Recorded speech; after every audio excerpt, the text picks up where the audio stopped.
FTC exercise में जो की है कि जितने हमारा पूरा बात नहीं करेंगे पीछे कंसंट्रेट, तो जितना पूरा डिस्कशन हुआ वो ब्रेन में एस्टैब्लिश आपके उसके प्रति अवेयर हो, और वो जब हम चर्चा करते हैं तब होता है, सुनने से नहीं होता।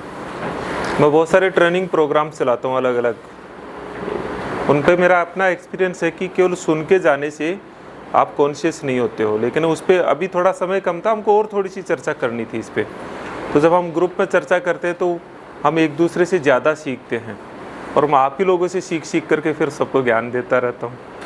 तो मैं अब आपसे थोड़ा, आपने 3 ग्रुप बांटे, 3 ग्रुपों में आपने एक डिस्कस किया, और फिर 2 भागों में हम बांट रहे हैं कि हमारी क्या क्या वीकनेसेज हमने महसूस की कि ये जनरली रहती है, और उन वीकनेसेज के अलावा फिर हम एक अच्छी टीचिंग के लिए क्या कर सकते हैं। 2 चीज़ों में आपने जो अपने ग्रुप से जो पूरा रखा वो थोड़ा आप बताएंगे सबको, क्योंकि उसमें बहुत सारी चीज़ें सिमिलर आएगी, बहुत सारी चीज़ें अलग है।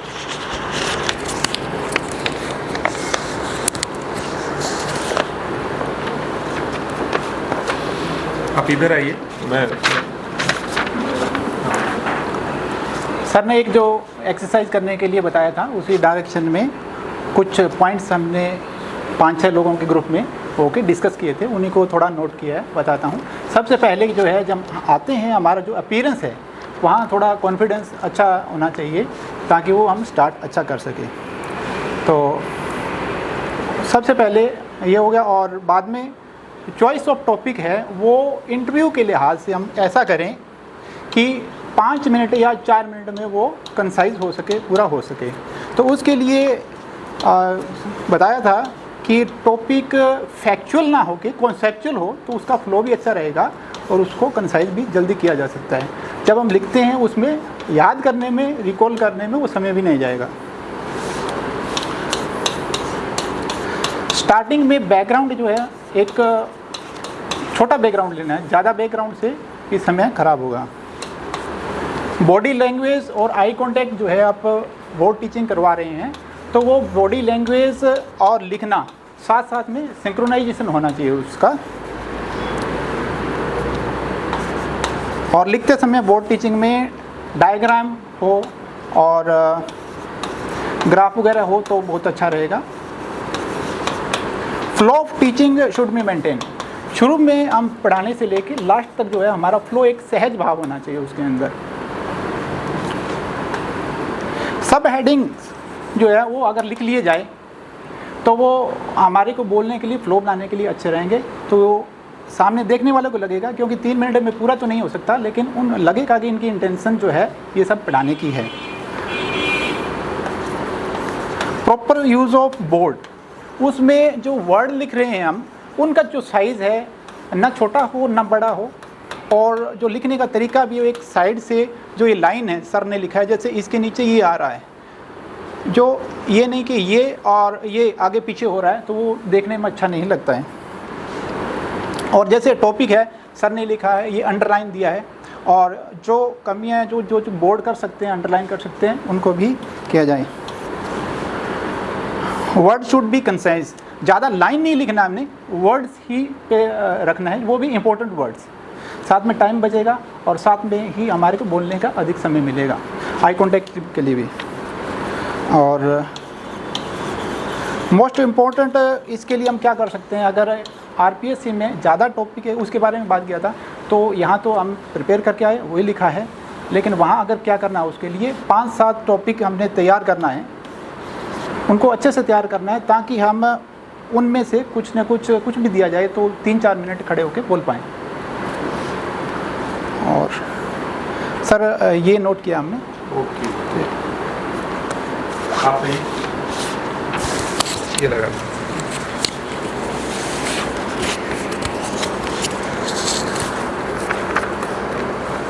जो हमने अभी सब ने मिलकर जो कार्य किया उसमें जो कमियां लगी वो इस प्रकार हैं।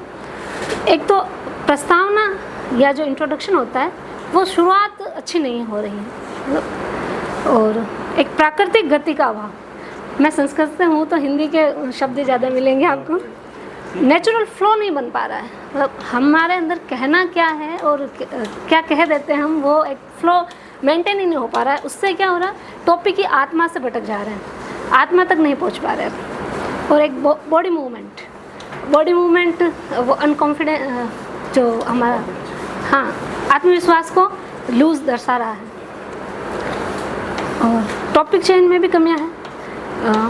टॉपिक इतने बड़े बड़े टॉपिक चयन करके आए हैं अपन, तो उसकी वजह से उसको प्रॉपर उस तक पहुंच ही नहीं पा रहे हैं। और जब तक पहुंचते हैं तब तक तो टाइम काफ़ी हो जा रहा है। बोर्ड वर्क में भी गलतियाँ और अशुद्धियाँ बहुत है, मात्राओं की है, हाँ, उसको कनेक्टिविटी के साथ लिखने की है। और आत्मविश्वास में कमी तो कुछ कैंडिडेट में पाई जा रही है।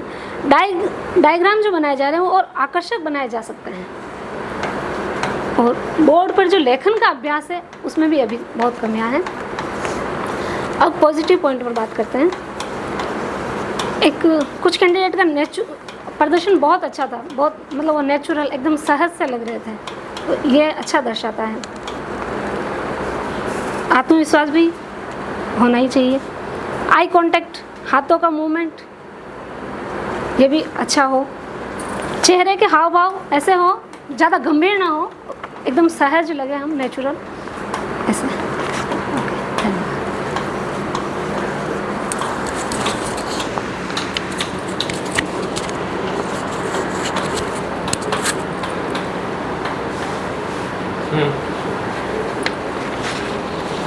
सर हमारे ग्रुप में जो बच्चे हैं वो कॉमर्स वाले और इकोनॉमिक्स वाले हैं।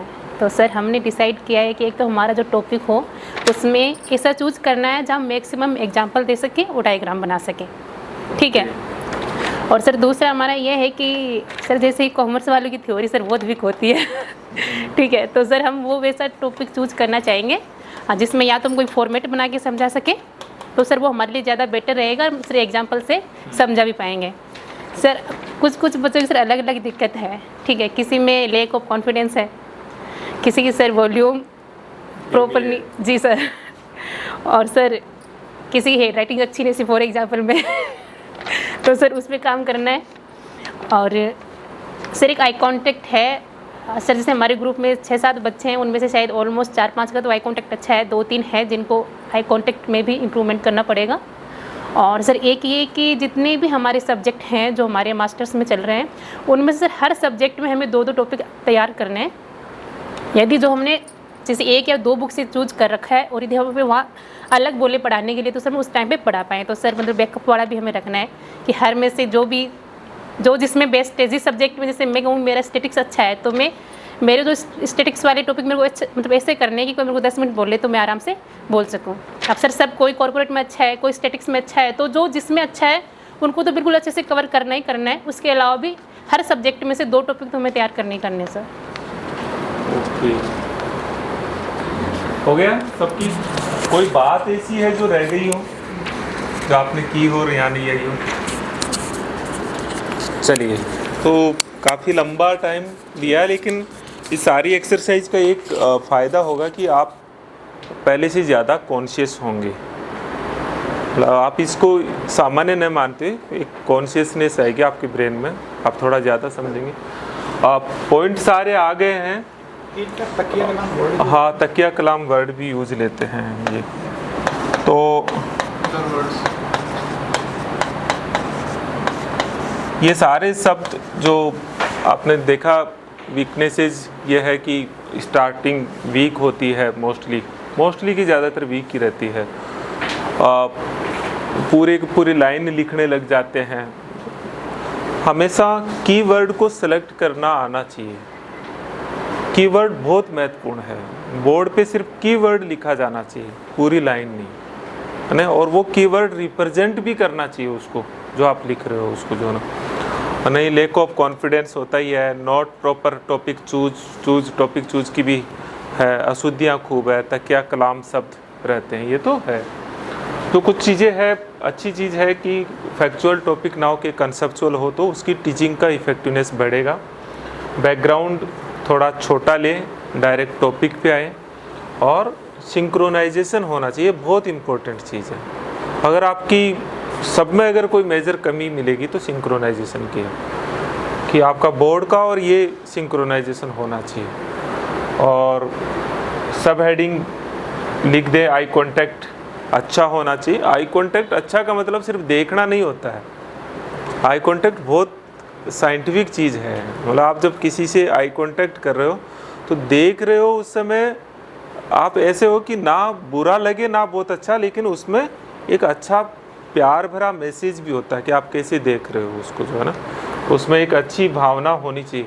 क्योंकि आपने सुना होगा ना, आंखें सब बोलती है, तो आंखों में सम्मान भी होना चाहिए, आंखों में प्यार भी होना चाहिए, आंखों में ऐसा भी है कि आप उन्हें निहार नहीं रहे हो, आप उनको समझा रहे हो। समझाने का आई कांटेक्ट एक अलग होता है।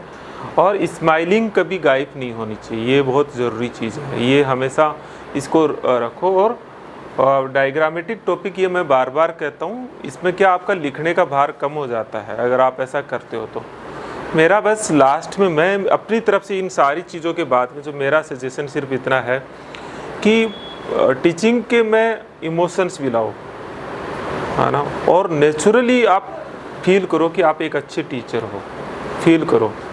तो जैसे ही आपके इमोशंस के साथ में आप टीचिंग करवाएंगे और कंटिन्यू बढ़ते जाएंगे। बाकी ये तो अभ्यास है, चलते रहे, आप बन जाएंगे, उसके बाद में भी निरंतर बढ़ता रहेगा। लेकिन जितना समय है, मेरा लास्ट सुझाव आपको ये है कि आप एक इतने बड़े पद के लिए, इतने बड़े काम के लिए जा रहे हो, तो अपने आप को कुछ समय उस लाइफ को जियो, महसूस करो। वैसे ही मैं कह रहा हूँ, वैसे ही कपड़े पहनो, वैसे ही बात करो, वैसे ही जियो उस लाइफ को, ताकि वो चीज़ आपके भीतर रिफ्लेक्ट होना शुरू हो जाए।